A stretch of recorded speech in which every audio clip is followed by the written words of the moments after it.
வணக்கம். Taper turning attachment வழியாக மேல் டேப்பர் டர்னிங் டெயில் ஸ்டாக்கை ஆஃப்செட் செய்வது குறித்த இந்த செஷனுக்கு உங்களை வரவேற்கிறேன். வாங்க செஷனை தொடங்கலாம். இப்போது இந்த பதிவின் நோக்கங்களை பார்ப்போம். இந்த பதிவின் முடிவில் நீங்கள் பின்வருவனவற்றை செய்ய முடியும். டேப்பர் டர்னிங் இணைப்பு முறை மூலம் மேல் டேப்பரை உருவாக்கவும், மேற்பரப்பை நெருக்கவும், டேப்பரின் வெளிப்பாட்டின்படி ஆஃப்செட்டின் அளவை கணக்கிடவும், டெயில் ஸ்டாக் ஆஃப்செட் முறையில் வெளிப்புற டேப்பரை மாற்றவும். இந்த பயிற்சியை நடத்த தேவையான கருவிகள்: steel rule, outside calipers, facing tool, centre drill, chamfering tool, taper turning attachment, knurling tool, drill bits, drill chuck, parting tool, boring tool, vernier bevel protector, and vernier calipers. டேப்பர்களை உருவாக்குவதற்காக taper turning இணைப்பு பயன்படுத்தப்படுகிறது. நீண்ட டேப்பர்கள், power bit, உள் டேப்பர்கள், taper கோணம் 7 டிகிரிக்கும் குறைவானது. இணைப்பில் ஒரு வழிகாட்டி உள்ளது. இது படுக்கையுடன் சரி செய்யப்பட்டது மற்றும் ஒரு திருகும் பொறிமுறையை பயன்படுத்தி தேவையான டேப்பர் கோணத்திற்கு நகர்த்தப்படலாம். வழிகாட்டியில் பொருத்தப்பட்ட ஸ்லைடிங் பிளாக் ஒரு பிவோட் கூட்டு வழியாக குறுக்கு ஸ்லைடுடன் இணைக்கப்பட்டுள்ளது. குறுக்கு ஊட்டம் துண்டிக்கப்பட்டுள்ளது. கருவியுடன் குறுக்கு ஸ்லைடு வழிகாட்டியுடன் நகர்கிறது. வழிகாட்டியின் நிலை ஒரு கோணத்தால் மாற்றப்படும் போது தேவையான டேப்பர் கோணம் வேலைப்பகுதியில் பெறப்படுகிறது. கலவை ஸ்லைடை பயன்படுத்தி வெட்ட தேவையான ஆழத்தை கொடுக்கலாம்.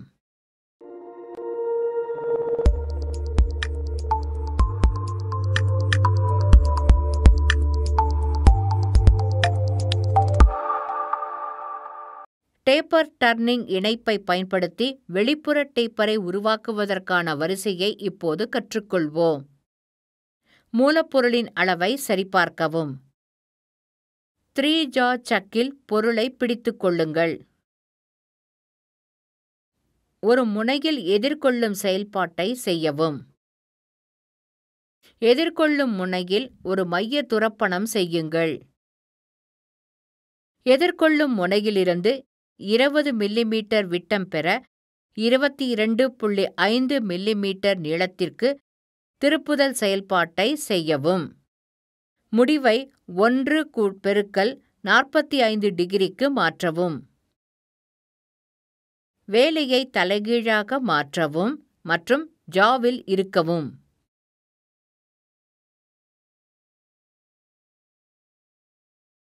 எதிர்கொள்ளும் செயல்பாட்டை செய்து மொத்த நீளம் 75 மில்லிமீட்டர். மையங்களுக்கு இடையில் வேலையை நடத்த ஒரு மையப் பயிற்சியை உருவாக்கவும்.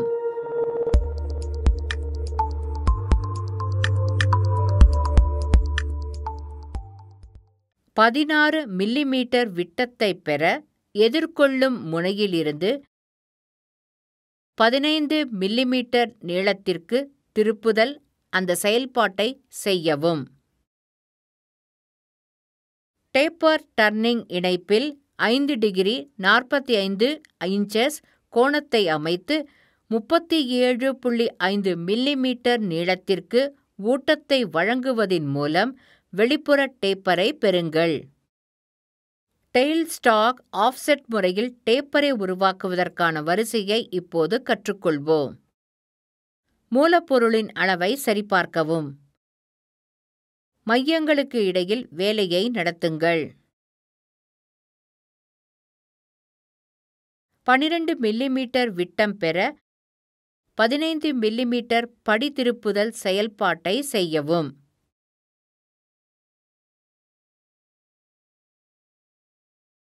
மையங்களுக்கு இடையில் பணிப்பகுதியை தலைகீழாக மாற்றவும்.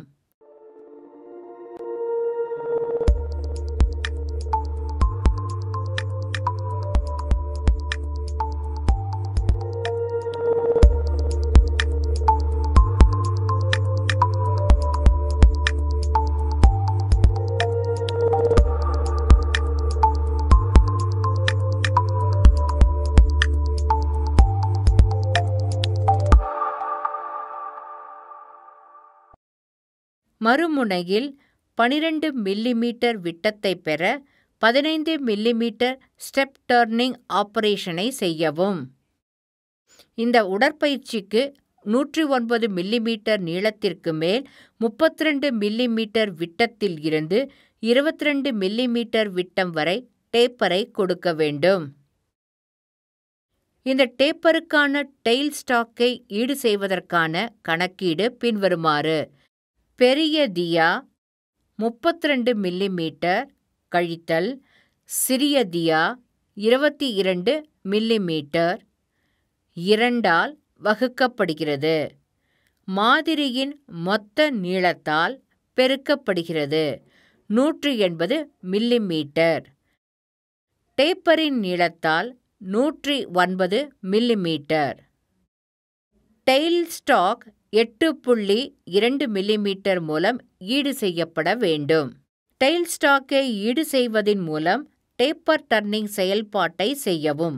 இதேபோல் டெயில் ஸ்டாக்கை 13.85 மில்லிமீட்டர் ஆல் ஆஃப்செட் செய்வதின் மூலம் 20 மில்லிமீட்டர் நீளத்திற்கு மேல் 32 மில்லிமீட்டர் முதல் 22 மில்லிமீட்டர் வரையிலான மற்ற டேப்பரை செய்யவும்.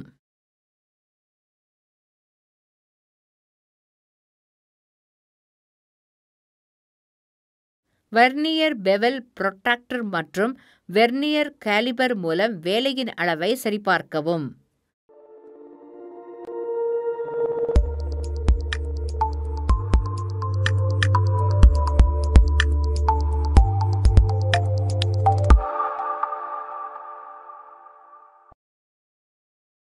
பாதுகாப்பு முன்னெச்சரிக்கைகள். கூர்மையான மூலைகளை அகற்றவும். சென்டர் ட்ரில்லிங் மற்றும் டேப்பர் டர்னிங் செய்யும் போது குளிரூட்டியை பயன்படுத்தவும். முணுமுணுக்கும் போது மெதுவான வேகத்தை பயன்படுத்தவும்.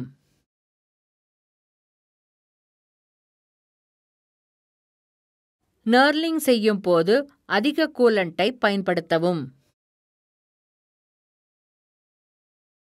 மறுபரிசீலனை செய்ய கீழே உள்ளவற்றை செய்ய கற்றுக்கொண்டோம். டேப்பர் டர்னிங் இணைப்பு முறை மூலம் ஆன் டேப்பரை உருவாக்கவும். மேற்பரப்பை நிறுக்கவும். டேப்பரின் வெளிப்பாட்டின்படி ஆஃப்செட்டின் அளவை கணக்கிடவும். டெயில் ஸ்டாக் ஆஃப்செட் முறையில் வெளிப்புற டேப்பரை மாற்றவும். எனவே டேப்பர் டர்னிங் அட்டாச்மெண்ட் வழியாக மேல் டேப்பர் டர்னிங் டெயில் ஸ்டாக்கை ஆஃப்செட் செய்வது குறித்த இந்த செஷன் முடிவடைகிறது. நீங்கள் அனைத்து கருத்துக்களையும் புரிந்து கொண்டீர்கள் என நம்புகிறேன். அடுத்த செஷனில் சந்திப்போம்.